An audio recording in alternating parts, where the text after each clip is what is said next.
Florence, 1481. Rain. A man walks into a monastery, tall, put together, 29 years old. The monks paid him up front. Good money. They wanted an altarpiece, something that would last forever. Leonardo signed the contract, pocketed the money, and never finished the painting. Now hold on, because this isn't a one-time thing. This is a pattern, and once you see it, really see it, everything about Leonardo changes. But we're not there yet. First, you need to know where he came from. Because Leonardo wasn't born in a palace, wasn't born into some artsy family. He was born in a village of maybe 200 people, April 15th, 1452. Illegitimate son of a notary, and a woman whose name almost vanished from history. Almost. There's a document signed by Leonardo's father, fall of 1452, the same year Leonardo was born. His father signed the release of an enslaved woman named Caterina, a woman brought from the Caucasus to Italy as a slave. A woman brought from the Caucasus to Italy as a slave. Historians still argue about this. Nobody knows for sure. But think about what that means. The man the whole world calls a genius, the guy who painted the Mona Lisa, who sketched helicopters in the 1400s, may have been the son of an enslaved woman, and nobody really talks about that. What we do know is this: Leonardo grew up without his mother, without his father, who was in Florence, married, working, raised by his grandparents in a village of olive trees and silence. And because he was illegitimate, doors were closed. Couldn't be a notary like his father, couldn't go to university, couldn't inherit normally. He was a smart kid in a world that had no place for him, until his father used his connections and got him a spot. Florence, 1466. Leonardo was 14. And Florence at that time, you gotta understand this, wasn't just a pretty city, it was the center of the world. Italy in 1466 wasn't a country, never had been. It was a peninsula cut into pieces, each piece with its own boss. Milan, controlled by the Sforzas, a family that came to power with swords and stayed with banquets and art. Venice, a merchant republic so loaded it lent money to kings and charged interest. Rome, the Pope, but not just a spiritual leader. The Pope had an army, had territory, had open wars and declared enemies. And Florence, the Medicis. The Medicis weren't nobles, they were bankers. But they were the bankers who financed half of Europe, who turned Florence into a city of marble and gold, and who paid the best artists in the world. Because in Florence at this time, having art meant having power. A palace with the right paintings said, "We are the most important family in this city." This was the world young Leonardo was about to walk into, and he was about to change everything, or almost everything. Andrea del Verrocchio's workshop was the best art school in Florence. Verrocchio wasn't just a painter, he was a sculptor, goldsmith, architect. He worked directly for the Medicis, and his workshop was basically a factory. Paintings, sculptures, theater costumes, tombstones, everything.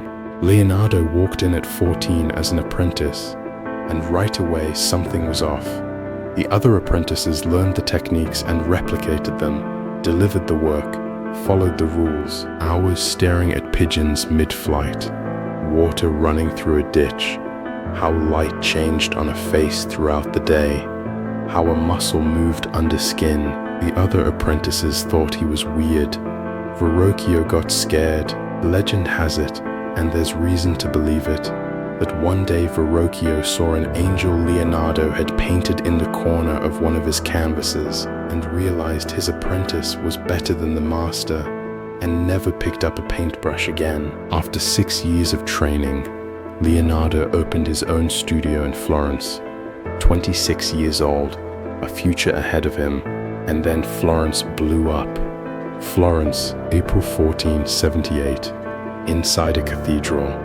the Pazzi conspiracy.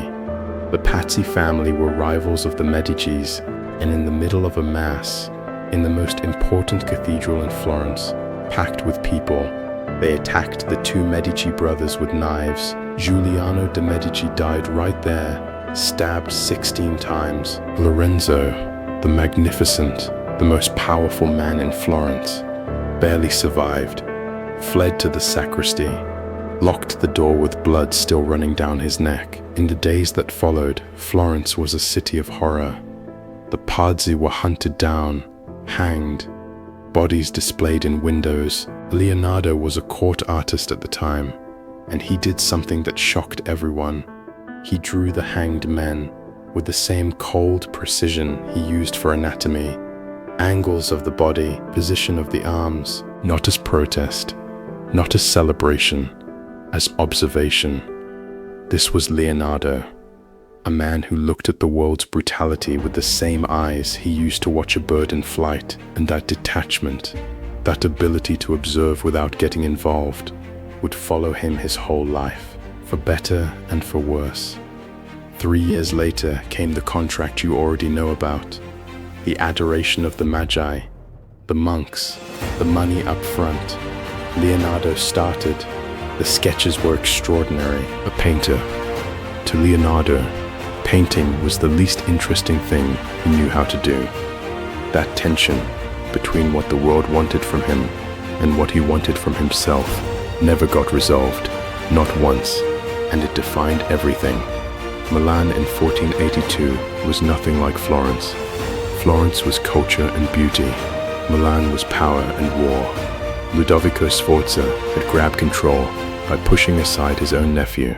Paranoid, ruthless, ambitious, he wanted to make Milan the cultural capital of Italy. Leonardo was exactly what he needed. For 13 years, Leonardo finally had stability. He painted The Last Supper, a composition nobody had tried, Judas not separated, not marked, right there in the middle, human like everyone else. He dissected 30 bodies at night. The church wouldn't allow it by day. Hands inside decomposing corpses, drawing what he saw with precision that doctors of his time couldn't touch. He sketched machines, a tank, a helicopter, proposed to the Ottoman Sultan, a self-propelled vehicle. None were ever built, and while Leonardo drew, Italy was about to destroy itself. 1494, cannons in the distance. King Charles VIII of France crossed the Alps with 25,000 men. And here's the wild part. Ludovico Sforza invited him. Sforza was in conflict with Naples, figured he could use the French as a pawn, let them in, pressure the enemy, then control them. He was completely wrong. French bronze cannons on wheels tore through walls that had stood for centuries. Florence opened its gates. Rome gave up. Naples fell. Italy realized too late it had gotten fat, slow, and defenseless. And Leonardo in Milan kept drawing. But his notebooks had changed. Floods started showing up. Cities buried underwater. Mountains crushing everything below them. Total destruction. These were not just scientific studies. Something else was happening. Like Leonardo, watching Italy collapse around him, was putting into drawings what he could not say out loud. October 1499. Louis XII invaded Milan. Sforza fled the city in disguise, like a criminal running in the dark, and Leonardo was left alone in an occupied city. He grabbed his notebooks, called Salai, his companion since age 10, who had never left, called Pacioli, the mathematician, and walked out. Mantua, Venice, then Florence. In Venice, Turkish warships sat off the coast. Leonardo offered his services, diving gear to attack enemy ships underwater, defense systems to sink ships before they reached the harbor. None of it was built. Back in Florence, at 48, welcomed as a master. But the pattern held. Projects started, projects dropped, and then came the darkest chapter, 1502. Central Italy. Cesare Borgia, son of the Pope, general of the papal army, one of the most dangerous men alive in Italy at that time, taking over the center of the peninsula, city by city, violence and betrayal in equal measure. He hired Leonardo as his military engineer. Leonardo spent a year with him, mapping cities, planning fortresses, watching up close how a brutal man conquered territory, drawing everything with the same cold detachment he used in dissections, until Borgia had one of Leonardo's friends killed. Leonardo wrote nothing in his notebooks about that day. He just stopped, left, went back to Florence. The silence in the notebooks says more than could. Florence, 1503. Leonardo started painting the Mona Lisa. Simple portrait, a woman named Lisa Gherardini, commissioned by her husband, a silk merchant. Routine work, should have been done in months. He didn't deliver.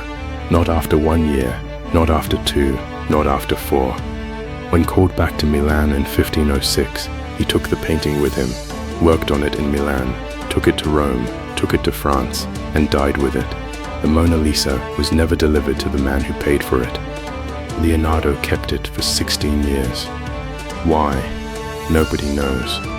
And honestly, that might be the single biggest unanswered question in Leonardo da Vinci's whole story. France, Amboise, 1516. Leonardo was 64. King Francis I had personally invited him, gave him a house, a pension, total freedom to work on whatever he wanted, and then did something strange. He had a secret corridor built, connecting the royal palace directly to Leonardo's house, so he could visit him single day. The most powerful king in France just wanted to sit next to the old man and talk about art, about water, about birds in flight. Meanwhile, Leonardo's body was giving out. His right arm started failing, probably a stroke. The handwriting in his notebooks changed, shaky, uneven. And the drawings from this period are the most disturbing of his entire life. Floods, mountains collapsing, cities swallowed by dark water, like he knew the end was coming, and because he couldn't say it. Kloof, May 2nd, 1519. Leonardo da Vinci died at 67, surrounded by notebooks, the Mona Lisa leaning against the wall. Before he died, a priest came to visit, and what that priest described is not what you'd expect. It wasn't a man at peace. It wasn't a satisfied genius looking back on a life well lived. It was a man in a full panic. Leonardo wept, said he had offended God and man, that he hadn't worked at his art the way he should have. Him, the guy who painted the Last Supper and the Mona Lisa, who sketched a helicopter 500 years before anyone built one, who dissected 30 bodies in the dark and filled 20,000 pages of notebooks. That man, in his final days, believed he had wasted his time. And here's the thing, maybe he was right, not because what he did wasn't extraordinary, but because what he left unfinished was just as big. His notebooks are packed with ideas the world took centuries to catch up to. Geology, astronomy, medicine, hydraulic engineering, all of it stayed on the page, because Leonardo had too much to explore and not enough time to land it.